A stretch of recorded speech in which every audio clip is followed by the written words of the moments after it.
अस्सलाम वालेकुम ख़वातीन और हज़रात। आज नुस्ख़ा हमीदिया से मिर्ज़ा ग़ालिब की जो गज़ल लेकर हम आपकी खिदमत में हाज़िर हुए हैं, उसमें कुल 2 शेर हैं। पहला शेर है, पीरी में भी कमी न हुई ताक झाँक की, रोज़न की तरह दीदार का आज़ार रह गया। पीरी कहते हैं बुढ़ापे को। आपने सुना होगा मर्द पीर बूढ़े आदमी के लिए इस्तेमाल होता है।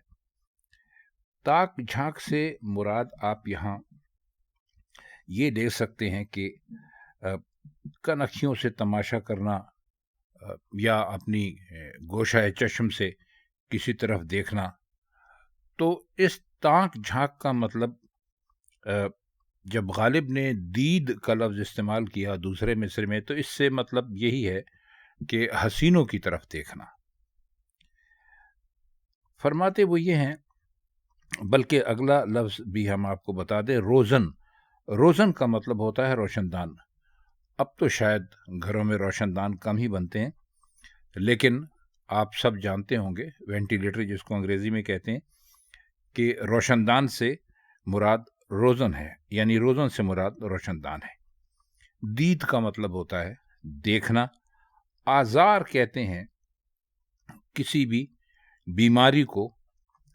तो यहाँ पर आज़ार से मतलब उनका देखने का, या जो एक लपका होता है, किसी भी उम्र में आदमी कितना भी बूढ़ा हो जाए, अगर कोई हसीन चेहरा उसको दिखाई दे तो वो उस पर दूसरी नज़र ज़रूर डालता है, या इस खौफ से कि लोग ये ना कहें कि बूढ़ा आदमी होकर खूबसूरत चेहरों को देख रहा है, तो वो कनखियों से ऐसे चेहरे को देखता है, लेकिन वो अपना जो ये आज़ार है, जो बीमारी है, उसका इजहार किसी न किसी तरह करता ज़रूर है।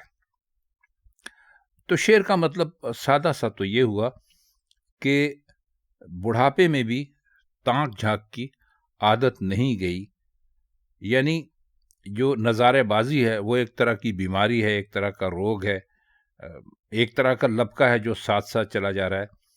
यानी जैसे जैसे उम्र बढ़ रही है, ये भी साथ साथ लगा हुआ है। वरना बीमारियों के लिए तो ऐसा होता है ना कि अगर कोई आदमी बीमार हो तो उसका इलाज करवा लेता है तो ठीक हो जाता है। तो ये फरमाते ही हैं कि जो नज़ारेबाजी है, ये एक ऐसा रोग है, एक ऐसी बीमारी है, एक ऐसा मर्ज़ है जो उम्र के साथ साथ चल रहा है, और बुढ़ापे में भी इसमें कमी नहीं आई। तो कहते हैं जिस तरह मकानों की दीवारों में बुलंदी पर रोशनदान होते हैं, वही हालत इस नज़ाराबाजी के आज़ार की है कि ये किसी सूरत भी ख़त्म नहीं होता। दूसरा शेर है, वो मुर्ग़ है ख़ज़ां की सऊबत से बेखबर, आइंदा साल तक जो गिरफ्तार रह गया। मुर्ग़ से मुराद यहाँ पर है परिंदा। अमूमन तो आप मुर्ग़ किसी और मानों में जानते हैं, लेकिन यहाँ जो उन्होंने इस्तेमाल किया है वो परिंदे के लिए इस्तेमाल किया है। सऊबत कहते हैं परेशानी को, या मुसीबत को, मुश्किल को, और इसमें कोई मुश्किल लफ्ज़ है नहीं। फरमाते ये हैं कि जो परिंदा मौसम बहार में पकड़ा गया और आइंदा साल तक कफस में रहा, यानी पिंजरे में रहा, गिरफ्तारी की हालत में रहा, तो उसे क्या खबर हो सकती है कि मौसम ख़ज़ां में क्या क्या मुसीबतें और क्या क्या मुश्किलें आती हैं। इन मुसीबतों का अंदाज़ा तो उसी को हो सकता है जो पतझड़ के मौसम में बाग के अंदर रहा हो और उसने परेशानियां देखी हों, दुख सहे हों।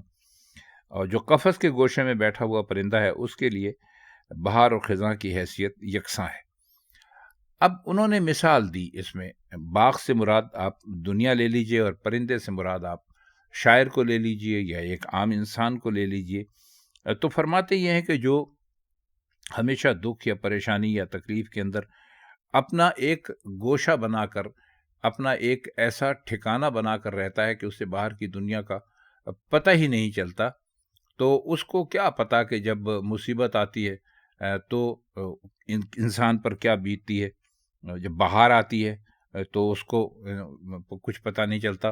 तो इस शेर को आप उन लोगों के लिए भी ले सकते हैं कि जिन्हें दुनिया की कोई परवाह नहीं होती, वो अपनी एक अलग दुनिया बनाकर उसमें मस्त रहते हैं, उनको मालूम ही नहीं होता कि दुख क्या है, परेशानियां क्या हैं। लेकिन ऐसे आदमी को مرزا غالب نے پنجرے میں رہنے والے ایک پرندے سے اس کی تشبیہ انہوں نے دی ہے.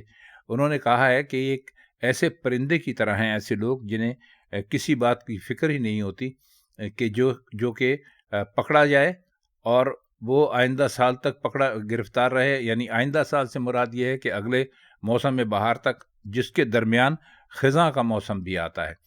تو فرماتے وہ یہ ہیں اس شعر میں کہ ایسے لوگ جو کہ دنیا سے بالکل ہی بے خبر ہو گئے ہیں، دنیا سے بالکل لا تعلق ہو گئے ہیں، تو ان کے علم میں کچھ ہے ہی نہیں کہ دنیا میں لوگوں پر کیا گزر رہی ہے اور وہ کیسے جی رہے ہیں. تو خواتین حضرات، یہ ان دو شعروں کی مختصر سی تشریح تھی جو ہم نے آپ کی خدمت میں پیش کی. آپ سے پھر ملاقات ہوگی، تب تک کے لیے چاہتے ہیں اجازت. خدا حافظ.